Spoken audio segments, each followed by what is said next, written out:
અમરેલી જિલ્લાના જાફરાબાદ તાલુકાના દરિયાકાંઠાના ગામના મજૂર અને સ્તંભ વર્ગોની મુલાકાત લેતા આમ આદમી પાર્ટીના નેશનલ સેક્રેટરી રાજુભાઈ સોલંકી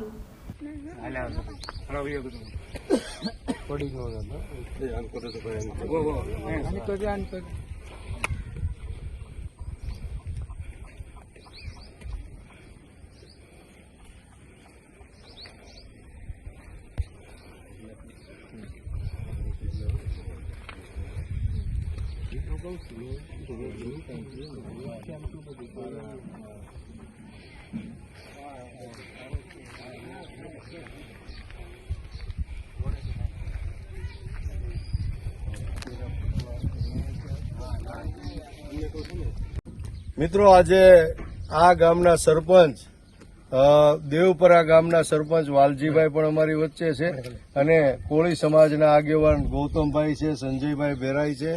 આ તમામ લોકો તેમજ આ આગરિયાઓ પણ અમારી સાથે અહીં અત્યારે આ મુલાકાતમાં જોડાયેલા છે. ત્યારે હું સરપંચને વિનંતી કરીશ કે આ તમારા ગામની અને આજુબાજુના ગામની પરિસ્થિતિ વિશે તમે કંઈક પ્રકાશ પાડો. આ માટે બહુ જ નુકસાની છે. આગરિયા સમાજના મીઠાઓ પણ ધોવાઈ ગયા છે. ગામમાં ઘર વિખરી વગેરે પાણી પણ એટલું ભરાણું હતું ભાઈ, અને ખેડૂતોને પણ અવડી નુકસાની છે. તો સરકારશ્રીને એટલી વિનંતી કે આ લોકોને જે નુકસાની થઈ તેમનું તાત્કાલિક ધોરણે નિર્ણય લઈ અને આ લોકોને મળવાપત્ર થઈ શકે.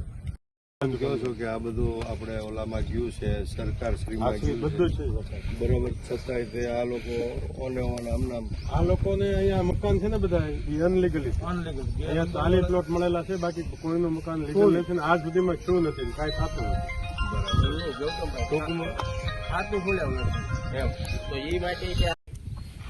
એના વિશે તમે લેટરમાં લખીને આપો છો કે આ સમાજના નાના ગરીબ વર્ગો માટે મીઠું પણ ધોવાઈ ગયું છે, ખેડૂતોને પણ નુકસાની છે. તમામ બાબતોનું લખીને આપણે બરાબર. તમે જે લખીને આપ્યું ને કે આપણે મુખ્યમંત્રીને મેં 3-4 દિવસ આપેલું છે, તો કે બધા આપતા જ હોય. તમે તે બહુ સારી વાત છે, જાગૃત છો આ ગામની અંદર સરપંચ તરીકે. તો આમ તો ખાસ કરીને માછીમારોને નુકસાન છે. ન્યાયથી ખૂબ મને ફોન આવ્યા, જાફરાબાદ, વેરાવળ, પોરબંદર, ત્યાંથી તે ગૌતમભાઈ ઘણા ફોન આવ્યા કે ભાઈ અમારી બોટું તે હવે સિઝન છે અમારી, અને શ્રાવણ મહિનો ગયો, દિવાળીના તહેવાર આવી ગયા, પછી માંડી ગયા જે અમારી બોટું પહોંચી હોય કેટલા કિલોમીટર, તો આ કરંટ ને આ તોફાનને લીધે અમારે પાછું ઢગલો છે ને એમાં મીઠું આખો ભર્યો, એમાં 1 ખટારો 2 ખટારામાં મીઠું બધા જો ધોવાઈ ગયા. બધા અહીંયા પાણી આવ્યું ને બધું ધોવાઈ જજો. અહીંયા પાણી તો ભર્યું છે. દેવપરા ગામે અમે અહીં આવ્યા છીએ અને સરપંચ અને ગામના લોકોની મુલાકાત કરી છે. ખાસ કરીને આજે જે અતિવૃષ્ટિ થઈ છે, જે કમોસમી વરસાદ થયો છે, માવઠું થયું છે, એના લીધે આ ગામના મોટા ભાગના ખેડૂતો અને ખાસ કરીને મીઠાના વ્યવસાય સાથે જોડાયેલા લોકો અહીંયા વસવાટ કરે છે અને વર્ષોથી પેઢી દર પેઢીથી એ લોકો મીઠાના વ્યવસાય સાથે એટલે કે આગર સાથે જોડાયેલા છે. તો મિત્રો, આજે અમે અહીંયા આ આગરની મુલાકાતે આવ્યા છીએ, જે મીઠું પકવતા લોકો છે એની મુલાકાતે આવ્યા છીએ, અને આ ગામના સરપંચ ખાસ કરીને વાલજીભાઈ અમારી સાથે છે. તો અમે અહીંયા આવી અને વિઝિટ કરી, તપાસ કરી. ખૂબ દુઃખી છે આ ગામના લોકો, ખાસ કરીને આ મીઠા પકવતા અગરિયાઓ. એ લોકોને ખૂબ મોટું લાખો કરોડો રૂપિયાનું નુકસાન આ ગામની અંદર થયું છે. મીઠાના જે ઢગલા કરેલા હોય, તૈયાર મીઠું પકવેલું હોય, એને વેચવાનું જ બાકી હોય, ત્યારે આવું કમોસમી વરસાદ થયો, માવઠું થયું, એના લીધે ખૂબ પાણી ભરાઈ ગયા હતા આખા ગામમાં, અને દરેકના ઘરમાં પણ પાણી ઘૂસી ગયા હતા. ત્યારે આ મીઠાનો સદંતરપણે નાશ થયો છે અને અગરિયાઓને ખૂબ મોટું નુકસાન થયું છે. ત્યારે આજે મારે ગુજરાત રાજ્યના મુખ્યમંત્રી માનનીય ભૂપેન્દ્રભાઈ પટેલ અને લાગતા વળગતા જે આ વિભાગના મંત્રી હોય એને હું કહેવા માંગુ છું કે જે રીતે ખેડૂતોને નુકસાન થયું છે, જે રીતે માછીમારોને નુકસાન થયું છે એ જ રીતે આ આખો પટ્ટો ખારા પટવા, ચાસ બંદર, કથીવદર, ભેરાઈ, પછી આ દેવપરા, આવા અનેક ગામો છે એ મીઠા ઉદ્યોગ સાથે જોડાયેલા છે, સંકળાયેલા છે.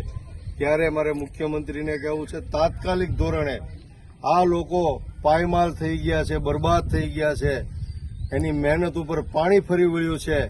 ત્યારે સરકારને પણ હું કહેવા માંગુ છું કે ખોટો સમય બગાડ્યા વગર, સમય વેડફ્યા વગર જે રીતે તમે સહાયની વાત કરો છો, સહાય પેકેજની વાત કરો છો, તો તાત્કાલિક આ વિસ્તારના માછીમારોને, આ વિસ્તારના ખેડૂતો અને આ વિસ્તારના અગરિયાઓને, ખાસ કરીને અમરેલી જિલ્લાનો આ કાંઠા વિસ્તાર છે, દરિયાઈ પટ્ટી છે, ત્યાંના લોકોને તાત્કાલિક સહાય પેકેજ, આર્થિક સહાય પેકેજ તાત્કાલિક મળે એવી મારી માનનીય મુખ્યમંત્રી શ્રી અને ગુજરાત રાજ્ય સરકારને મારી વિનંતી છે. આભાર. ભારત માતા કી જય. વંદે માતરમ. મિત્રો, ખાસ કરીને આ ગામના અને આજુબાજુના ગામના લોકોની એક ખૂબ મોટી સમસ્યા છે કે છેલ્લા 40-45 વર્ષ પહેલા આ દરિયાઈ પટ્ટીના લોકોને, જે મજૂર વર્ગ છે, પછાત વર્ગ છે, આ લોકોને સરકાર દ્વારા આ મીઠા ઉત્પાદન માટે, મીઠાના ઉદ્યોગ માટે, પોતાના પરિવારનું ગુજરાન ચલાવવા માટે આ જમીનો ફાળવેલી, મીઠું પકાવવા માટે, તેમજ અહીં રહેણાંક માટે પ્લોટ પણ ફાળવેલા.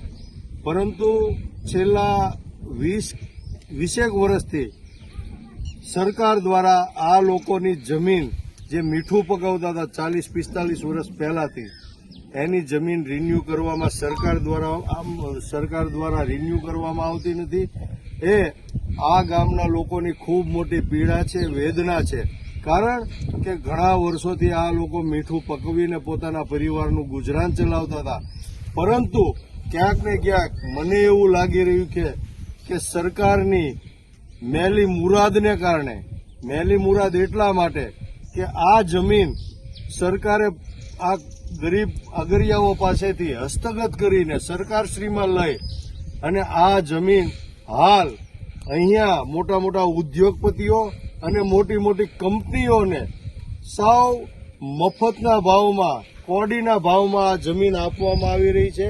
ત્યારે મારે આ સરકારને કહેવું છે કે ખરેખર તમે આ ગરીબ માણસોને, પછાત સમાજના લોકોને, મજૂર લોકોને આજીવિકા તો નથી આપી શકતા, નોકરી તો નથી આપી શકતા, પરંતુ પોતાના પરિવારનું પેટનું ગુજરાન ચલાવવા માટે જે લોકો મજૂરી કરીને મીઠા ઉદ્યોગ સાથે જોડાયેલા છે, ખેતી સાથે જોડાયેલા છે, આવા લોકોની જમીન પચાવી અને ઉદ્યોગપતિઓને આપો છો, એ એક નીતિ, એ ગરીબ લોકોની વિરોધની નીતિ છે. તો આપણી સાથે આજે અહીં આ જ ગામના, ભેરાઈ ગામના કોળી સમાજના આગેવાન અને ગ્રામ પંચાયતના સદસ્ય એવા ગૌતમભાઈ અહીંયા ઉપસ્થિત છે. તો આપણે ગૌતમભાઈને પણ પૂછીએ કે આ ગામની સમસ્યા શું છે અને આ ગામની સમસ્યા વિશે ગૌતમભાઈ જણાવશે. અમારે આ કમોસમી વરસાદને કારણે ખેડૂતોને કપાસની તકલીફ, માંડવીની તકલીફ, માછીમાર ભાઈઓને દરિયાકાંઠાના, ને ખાસ કરીને આ અગરિયા, આ પટ્ટો અમારો છે અગરિયાનો. તમને કહું, અમે આ માટે અરજી સરકારમાં વારંવાર અરજી કરેલી છે કે ભાઈ આને રિન્યુ કરજો. ને આ તમને આ દેખાય એમ આ નાના એક એકર છે, કોઈ પાસે એવું હજારો વીઘા જમીન નથી. નાના નાના અગરિયા છે, એ લોકોનું આમાં રોજીરોટી હાલે છે. ને વારંવાર એ લોકો કલેક્ટર ઓફિસે, મામલતદાર ઓફિસે અરજી આપે છે કે અમને રિન્યુ કરજો. તો આ લોકોનું રિન્યુ નથી થતું. ને જીએસએલ કંપનીની હજારો વીઘા, અમારા ગામની પણ હજારો વીઘા, કથીવદરની ગણો, સાત બંદરની ગણો, ખેરાની ગણો, વિક્ટરની ગણો, પીપાવધામની ગણો, હજારો વીઘાને એને રિન્યુ કરી આપ્યું.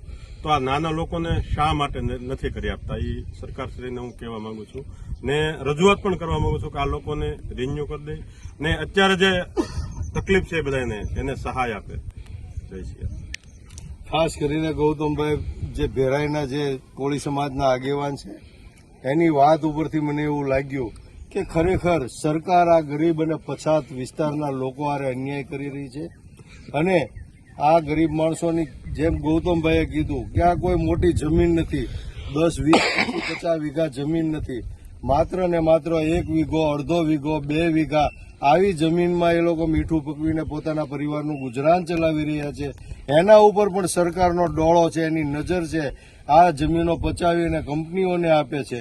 જો ખરેખર આવનારા દિવસોમાં આ પટ્ટા વિસ્તાર જે 10 જેટલા ગામો છે, આ વિસ્તારના તમામ લોકો આગરિયા છે, ખેડૂત છે, આની જમીન રિન્યુ કરવામાં નહીં આવે, આ ખેડૂતો અને ગરીબ માણસોની જમીન પરત કરવામાં નહીં આવે, તો આવનારા દિવસોમાં આની માટે ઉગ્ર અને ખૂબ મોટા પાયે આંદોલન કરવા હું આજે સરકારને ચીમકી આપું છું.